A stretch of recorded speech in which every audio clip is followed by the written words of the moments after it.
Hello बच्चों, तो अब हम डिस्कस करेंगे question number 23 from the chapter structure of atom, जिसके कि कुछ 3 पार्ट्स हैं। तो सबसे पहले देख लेते हैं फर्स्ट पार्ट में क्या पूछा गया है। So write the electronic configuration of the following ions. ठीक है, कुछ आयंस आपको नीचे गिवन है, उनके लिए आपको इलेक्ट्रॉनिक कॉन्फ़िगरेशन को लिखना है। सेकंड पार्ट में what are the atomic numbers of the element. यहाँ पे सिर्फ आपको Z की वैल्यू बतानी है, कौन सा एलिमेंट है वो नहीं पूछा गया है। और कुछ outer most electronic configuration given है, उसके बेसिस पे आपको number of atomic number of element बताना है। तीसरे पार्ट में अगर आप देखो, which atoms are indicated by the following configuration. कुछ कॉन्फ़िगरेशंस आपको गिवन है और उसके हिसाब से आपको कौन से एलिमेंट के ये एटम्स हैं उनको पहचानना है। ठीक है, यानी कि एलिमेंट्स को आइडेंटिफाई करना है। क्लियर है? तो आई थिंक ये तीनों ही क्वेश्चन आपको समझ में आ गए होंगे, बट इसको अप्रोच किस तरह से करना है वो मैं आपको इस पर्टिकुलर वीडियो में समझाने वाली हूँ। देखो, फर्स्ट क्वेश्चन के लिए जबकि आपको इलेक्ट्रॉनिक कॉन्फ़िगरेशन को राइट करना हो फॉर द आयंस, आप सबसे पहले क्या करोगे, डायरेक्ट फोकस आपका आयंस पे नहीं होगा। आप सबसे पहले जो भी वो मेन कोर एलिमेंट है, यानी कि वो जो भी न्यूट्रल एटम है, उसके लिए आप लोग इलेक्ट्रॉनिक कॉन्फ़िगरेशन को लिखोगे। फिर उसके बाद में क्या उसने इलेक्ट्रॉन गेन किया है या लूज किया है, यानी कि उसने केटायन बनाया है कि एनायन बनाया है, उस हिसाब से आप इलेक्ट्रॉन्स को माइनस एंड प्लस कर दोगे। ठीक है, तो दिखाती हूँ मैं कैसे करोगे। सबसे पहले देखो, आपको फर्स्ट पार्ट क्या दे रखा है, हाइड्रोजन का। आप सभी जानते हो कि जो हाइड्रोजन है उसका एटॉमिक नंबर होता है 1, तो उस हिसाब से उसकी कॉन्फ़िगरेशन क्या हो गई, 1s1 हो गई। बट अब इसने एक इलेक्ट्रॉन और ले लिया, जिस वजह से इसके ऊपर चार्ज आ गया -1। तो आप क्या करो कि ये जो एक इलेक्ट्रॉन है, इसमें इसका मतलब माइनस चार्ज आने का मतलब है कि इलेक्ट्रॉन और ऐड हुआ, क्योंकि आप सभी जानते हो कि जो इलेक्ट्रॉन है ना, उसका जो रिलेटिव चार्ज होता है वो कितना होता है, -1 होता है। इसी तरह से प्रोटॉन का +1 होता है। तो अगर माइनस चार्ज किसी भी एटम के ऊपर आ रहा है, तो उसने एक इलेक्ट्रॉन गेन किया होगा, तभी उसके ऊपर माइनस चार्ज आया, क्योंकि खुद इलेक्ट्रॉन का चार्ज -1 होता है। तो इस हिसाब से -1 चार्ज का मतलब हो गया कि एक इलेक्ट्रॉन का एडिशन हुआ है, यानी कि आप एक इलेक्ट्रॉन को ऐड कर दो जो भी मेन कॉन्फ़िगरेशन है उसके अंदर। दूसरे क्वेश्चन पे हम चलते हैं। तो यहाँ पे दे रखा है आपको सोडियम। सोडियम का एटॉमिक नंबर सब जानते हैं 11 होता है।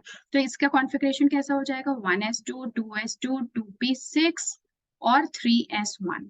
बट अब हुआ क्या, एक इलेक्ट्रॉन लूज हो गया, तभी तो चार्ज प्लस आ रहा होगा। तो इसलिए जो भी लास्ट इलेक्ट्रॉन है उसको आप क्या कर दो, रिमूव कर दो। ठीक है, इसका मतलब क्या हुआ, लास्ट इलेक्ट्रॉन को आप रिमूव कर दो, तो this will become 1s2 2s2 2p6। ठीक है, इसी तरह से जो ऑक्सीजन है उसका एटॉमिक नंबर कितना होता है, सो दैट इज 8। तो देखो क्या हो जाएगा, 1s2 2s2 2p2। ठीक है, अब क्योंकि 2 इलेक्ट्रॉन इसने और गेन कर रखे हैं, तभी तो उसके ऊपर 2 माइनस चार्ज है, तो इसका मतलब ये यहाँ पे कितना हो जाएगा, सो this will become 4। Okay, already 4 ही था ना, sorry, so this will become 6। ठीक है, वो क्या था, पहले ऑक्सीजन जो है मैंने गलती से 1s2 2s2 2p2 लिख दिया था, that was 1s2 2s2 2p4। ठीक है, तो थोड़ा सा एक मिस्टेक हो गया था, आप उसको रेक्टिफाई कर लेना। उसके बाद में बात आती है फ्लोरीन की। फ्लोरीन का एटॉमिक नंबर होता है 9। तो इस हिसाब से इसकी कॉन्फ़िगरेशन क्या हो गई, 1s2 2s2 2p5 हो गई। बट अब इसने क्या किया, -1 चार्ज है, इसका मतलब एक इलेक्ट्रॉन इसने गेन कर लिया, तो इसका भी कॉन्फ़िगरेशन आ गया 1s2 2s2 2p6। तो अगर आप यहाँ पे देखो तो दोनों ही O2 माइनस और F माइनस का सेम ही कॉन्फ़िगरेशन है, which is equal to a noble gas configuration, जो कि अल्टीमेट जस्ट इनके बाद में प्रेजेंट है। ठीक है, कौन सा है वो है नियॉन। ठीक है, मैं उसका भी लिख के दिखा देती हूँ। तो नियॉन का एटॉमिक नंबर होता है 10 and it's electronic configuration is 1s2 2s2 2p6। ठीक है, इस हिसाब से अगर आप देखो तो O2 माइनस F माइनस और नियॉन तीनों ही क्या हुए, आइसो इलेक्ट्रॉनिक स्पीशीज, जिसका जिक्र हम लोगों ने लास्ट वाली क्लास में किया था, आइसो इलेक्ट्रॉनिक स्पीशीज। ठीक है, तो ये तो हो गया हमारा फर्स्ट पार्ट। अब सेकंड पार्ट के लिए मैं कलर चेंज कर लेती हूँ ताकि आप प्रॉपर्ली डिफरेंशिएट कर पाओ। So in the second part यहाँ पे देखो हम क्या गिवन है, what are the atomic numbers. हमें एटॉमिक नंबर बताने हैं एलिमेंट के whose outer most electronic configurations आपको गिवन है। ठीक है, तो यहाँ पे क्या क्या इन्फॉर्मेशन आपको यहाँ से मिलती है वो मैं आपको सबसे पहले बताती हूँ। ये 3 आपको बताता है पीरियड के बारे में, ये 1 आपको बताता है ग्रुप के बारे में, और ये जो S है ये आपको बताता है ब्लॉक के बारे में। ठीक है, तो इसका मतलब फर्स्ट पार्ट में हम देख सकते हैं कि थर्ड पीरियड के ग्रुप नंबर 1 का S ब्लॉक का एलिमेंट कौन होगा। ठीक है, तो थर्ड पीरियड है, तो थर्ड पीरियड में एक्चुअली कौन प्रेजेंट होता है, सोडियम प्रेजेंट होता है। So this is 3s1। तो 3s1 किसको बिलोंग करेगा, so this will actually belong to sodium. ये सोडियम को बिलोंग करता है, जिसका कि एटॉमिक नंबर कितना है, so that is equal to 11। ठीक है, और आप इसको उस तरह से भी फाइंड आउट कर सकते हो कि जो फर्स्ट एलिमेंट है वो तो हाइड्रोजन है इस ग्रुप का, उसके बाद में हमने उसमें क्या किया, हमने उसमें 2 ऐड किया, 2 ऐड करने के बाद में मुझे जो एलिमेंट मिला वो था थर्ड एटॉमिक नंबर का, यानी कि लिथियम। और लिथियम के अंदर जब आप +8 ऐड करोगे तो आपको कितना मिल जाएगा? 11। तो 8 9 10 11, ठीक है। और आपको मैंने ऑलरेडी क्लास में जो है वो मैजिक नंबर्स बता रखे हैं। सो दैट इज 2 8 8 18 18 32, ठीक है। तो इस तरह से आपको एडिशन करना होता है, चाहे आप किसी भी ग्रुप में मूव कर रहे हो from one electron to another electron, ठीक है। तो ये बात हो गई। अब बात कर लेते हैं हम दूसरे वाले केस की। तो यहाँ पे भी देखो पीरियड जो है वो सेकंड है और ग्रुप क्या है। तो देखो यार यहाँ पे ना जो आपका ब्लॉक है वो कौन सा स्टार्ट हो चुका है? ये है पी ब्लॉक, है ना, तभी तो पी यहाँ पे लिखा हुआ है। तो पी ब्लॉक में आप लोग ध्यान रखना कि आप हमेशा क्या करोगे, जैसे यहाँ पे 3 नजर आ रहा है ना, तो 3 को आप क्या बना दो? 13 बना दो।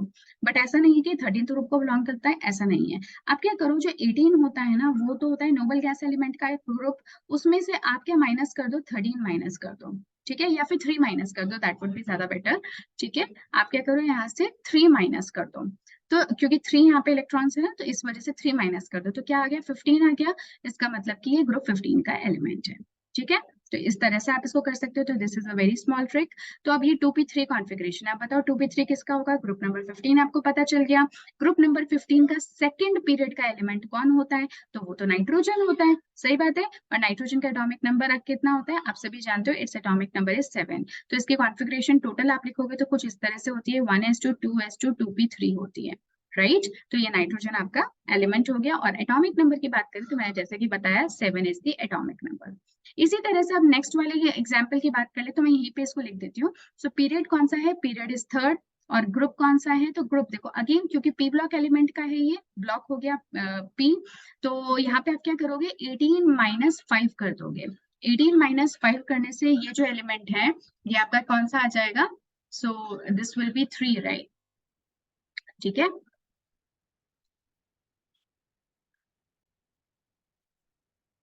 ठीक है, तो इसमें जो ग्रुप हो गया, वो ग्रुप की इंफॉर्मेशन आपको कहाँ से मिल जाएगी? तो वो मिल जाएगी आपको इस 5 से।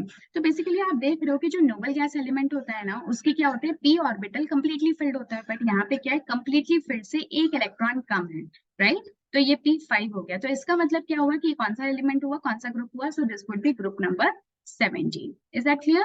तो ग्रुप नंबर 17 के थर्ड पीरियड का पी ब्लॉक का कौन सा एलिमेंट हो सकता है? तो आप खुद सोचो, जो पी ब्लॉक है उसमें 17 ग्रुप के अंदर कौन कौन से एलिमेंट होते हैं? तो फ्लोरीन होता है, क्लोरीन होता है, ब्रोमीन होता है। अब आगे ज्यादा जाने की जरूरत नहीं है, क्योंकि फ्लोरीन जो है वो सेकंड पीरियड को बिलोंग करता है और क्लोरीन जो है वो थर्ड पीरियड को बिलोंग करता है। इसका मतलब मुझे ये तो पता चल गया कि मेरा एलिमेंट कौन है? क्लोरीन है, ठीक है। और जो क्लोरीन होता है उसका एटॉमिक नंबर क्या होता है? तो आप क्या करोगे कि जो फ्लोरीन है उसके अंदर 8 ऐड कर दो। तो फ्लोरीन का एटॉमिक नंबर होता है 9। तो 9 के अंदर जब आप 8 ऐड कर दोगे तो दिस विल बिकम कितना? 17। तो 17 is the atomic number of chlorine. तो यहाँ पे एटॉमिक नंबर हमें समझ में आ गया 17। और अगर कंप्लीट इलेक्ट्रॉनिक कॉन्फ़िगरेशन लिखोगे so that would be 1s2 2s2 2p6, ठीक है, और 3s2 3p5 हो जाएगा, ठीक है।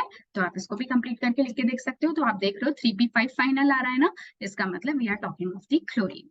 अब हम बात कर लेते हैं जो हमारा थर्ड वाला केस है, यानी कि थर्ड जो हमारा क्वेश्चन है उसको भी अब डिस्कस कर लेते हैं। तो दूसरा कलर चूज कर लेती हूँ। So which atoms are indicated by the following configuration, ठीक है। कुछ कॉन्फ़िगरेशंस आपको गिवन है, उसके हिसाब से आपको एलिमेंट को पहचानना है। तो देखो यार, ये हीलियम हीलियम का जो कॉन्फ़िगरेशन होता है ना वो डुप्लेट होता है ना, उसके में उसके फर्स्ट शेल के अंदर 2 इलेक्ट्रॉन्स होते हैं, कंप्लीटली फिल्ड है फर्स्ट शेल। अब उसके ऊपर एक इलेक्ट्रॉन और है जो कि अगेन आप ध्यान दो सेकेंड पीरियड को बिलोंग करता है, एस ब्लॉक को बिलोंग करता है। और 1 से हमें समझ में आता है कि ग्रुप नंबर 1 का एलिमेंट है। तो बताओ कौन हो सकता है हीलियम के बाद में? तो ऑफ कोर्स आप सभी जानते हो कि दिस इज लिथियम। तो लिथियम इसका आंसर हो जाएगा। अब यहाँ पे बात आती है नियॉन की। तो नियॉन का एटॉमिक नंबर कितना होता है? तो नियॉन का एटॉमिक नंबर होता है 10, ठीक है। अब 10 के बाद में, क्योंकि ये तो सेकंड पीरियड कंप्लीट हो गया है यहाँ पे, अब सेकंड पीरियड के बाद में आप मूव कर चुके हैं थर्ड पीरियड में। थर्ड पीरियड में एस ऑर्बिटल कंप्लीटली फिल्ड है, ठीक है, तो आपको बात ही नहीं करनी थर्ड पीरियड में एस ब्लॉक की। थर्ड पीरियड की अगर पी ऑर्बिटल्स की बात करो तो उसमें 3 इलेक्ट्रॉन है। एग्जैक्टली ऐसा ही केस हम लोगों ने अभी ऊपर की साइड में भी देखा था। तो बताओ ये कौन सा एलिमेंट होगा? तो 3p3 है, ठीक है। तो इसका मतलब थर्ड पीरियड के पी ब्लॉक का ऐसा एटॉमिक नंबर, जैसे मैंने किया था ना 18 माइनस 3, तो अगेन आप 18 माइनस 3 कर लो, यानी कि एटॉमिक ग्रुप नंबर कौन सा हो गया? 15। और ग्रुप नंबर 15 में आप सभी जानते हो नाइट्रोजन होता है, फास्फोरस होता है, आर्सेनिक होता है, एंटीमनी होता है, उसके बाद बिस्मथ होता है। ठीक है, जो पीरियड नंबर है नाइट्रोजन के लिए वो है 2, इस फास्फोरस के लिए 3, 4, 5, 6। अब देखो हमारा जो आंसर है वो कौन से में आएगा, थर्ड पीरियड में। इसका मतलब कि एलिमेंट कौन हो गया, phosphorus. So here the answer would B phosphorus for this case. ठीक है, तो मैं यहाँ पे लिख लेती हूँ, ए का आंसर तो हो जाएगा लिथियम, बी का आंसर कितना हो जाएगा आपका, बी का आंसर हो जाएगा फास्फोरस, और सी की बात करो तो देखो सी आर्गन। अब आप बताओ कि नोबल गैस एलिमेंट अगर मैं कहीं पे लिखूं, मैं साइड में इधर कहीं लिख लेती हूँ, तो नोबल गैस एलिमेंट कौन कौन है, हीलियम, नियॉन, आर्गन। ठीक है, हीलियम तो फर्स्ट पीरियड को बिलोंग करता है, नियॉन सेकंड पीरियड को, और ये थर्ड पीरियड को। तो आर्गन तो कंप्लीट हो गया, उसके बाद में 4s, एस भी कंप्लीट है, और डी की एंट्री हो चुकी है। तो डी के अंदर जो पहला ही इलेक्ट्रॉन है वो फिल हुआ है। इसका मतलब जो वेरी फर्स्ट एलिमेंट होगा डी ब्लॉक का, वही इसका आंसर हो जाएगा।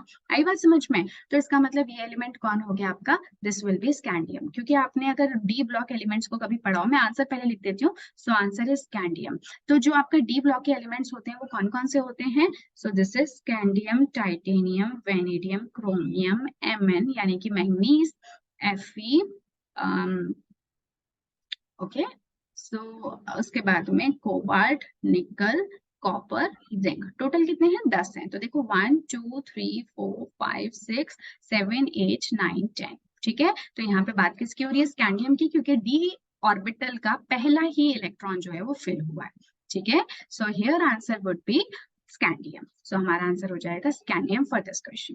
तो आई थिंक कि आपको ये क्वेश्चन जो है अप्रोच किस तरह से करना है वो समझ में आ गया होगा। मुझे पता है कि आप में से बहुत बच्चों को पहले से ये क्वेश्चन आता था और आप लोग कर सकते थे, लेकिन कई बार क्या होता है कि अगर आपको ये तो छोटे छोटे एलिमेंट्स दिए और छोटे छोटे आयंस दिए हैं, बट कई बार आपको जो है वो बड़े एलिमेंट्स या फिर ऐसे एलिमेंट जिनका कि एटॉमिक नंबर काफी हाई है वो भी दिया जा सकता है। तो उस टाइम पे आपको किस तरह से अप्रोच लगानी है कि आपको पूरी कॉन्फ़िगरेशन भी ना लिखनी पड़े, आपको एटॉमिक नंबर भी याद रखने की जरूरत ना पड़े, बस पीरियोडिक टेबल में वो एलिमेंट किस जगह पे मौजूद है उसके हिसाब से ही आप बता दो कि उस क्वेश्चन का आंसर क्या होने वाला है।